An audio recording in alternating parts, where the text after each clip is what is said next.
হরিশপুরের জমিদার রাধাচরণের একমাত্র কন্যা রাধিকা দ্রুত পায়ে এগিয়ে গেল নদীর অনতি দূরের একটা জায়গার দিকে। জায়গাটির মধ্যিখানে রয়েছে একটা সমাধির মতো উঁচু স্থান। রাধিকা সমাধির সামনে গিয়ে দাঁড়ালো। হাতে ধরা জুতোর মালাটা সমাধির মধ্যে ছুঁড়ে দিয়ে তাতে একদলা থুথু ফেলে প্রবল ঘৃণা মিশ্রিত স্বরে সে বলল, বিশ্বাসঘাতক শয়তান! জীবনে যতবার আজকের দিনটা ফিরে আসবে ততবার আমি এখানে আসব আর এসে তোকে ধিক্কার জানিয়ে যাব। জানি তুই এখনো নিশ্চয়ই নরকেই রয়েছিস, আর সেখানে প্রতিনিয়ত নরকের আগুনে ঝলসে দগ্ধ হচ্ছিস। হ্যাঁ হ্যাঁ, ওটাই তোর উচিত শাস্তি। তুই যা করেছিস তার জন্য নরকের আগুনে জ্বলে পুড়ে মরাই তোর উচিত।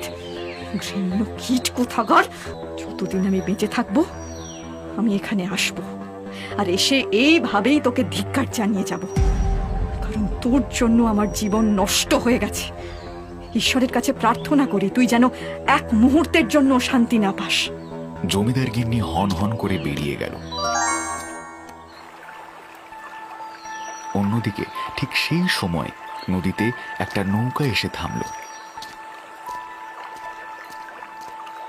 প্রভাত, তার হাতে একটা ছোট্ট মাটির ভাঁড়। প্রভাত সেটাকে খুব সাবধানে নদীর জলে উপুর করতে করতে কান্না ভেজা কণ্ঠে বলল, আজ কত বছর পরে আবার এই গ্রামে ফিরে এলাম মা, আর তাও শুধুই তোমার জন্য। মা, তোমার শেষ ইচ্ছে ছিল তোমার চিতাভস্ম যেন আমি এই হরিশপুরের সরস্বতী নদীর জলে ভাসাই। আমার জন্য তোমার স্বামীর ভিটে ত্যাগ করতে হয়েছিল মা, কিন্তু আজকে দেখো আমি তোমার শেষ ইচ্ছে পূরণ করলাম। চিতাভস্ম নদীতে দেওয়ার পরে চারিদিকে একবার তাকিয়ে নিল। ওর ভেতর থেকে একটা দীর্ঘশ্বাস বেরিয়ে এলো। তারপরে নিজের মনে মনেও বলল, আজকে প্রায় 20 বছর পরে গ্রামে ফিরলাম। আমার গ্রাম, আমার জন্মভূমি। খুব ইচ্ছে করছে আমাদের সেই বাড়ি, সেই পুকুর আর গ্রামটা একবার ঘুরে দেখতে। কিন্তু যদি গ্রামের লোক আমাকে চিনে ফেলে তাহলে না, সেটা আর সম্ভব নয়। মাঝে 20টা বছর কেটে গেছে। সেদিনের প্রভাত ছিল মাত্র 20 বছরের তরুণ, আর এখনকার প্রভাত 40 বছরের যুবক। কারোর পক্ষেই চেনা সম্ভব নয়।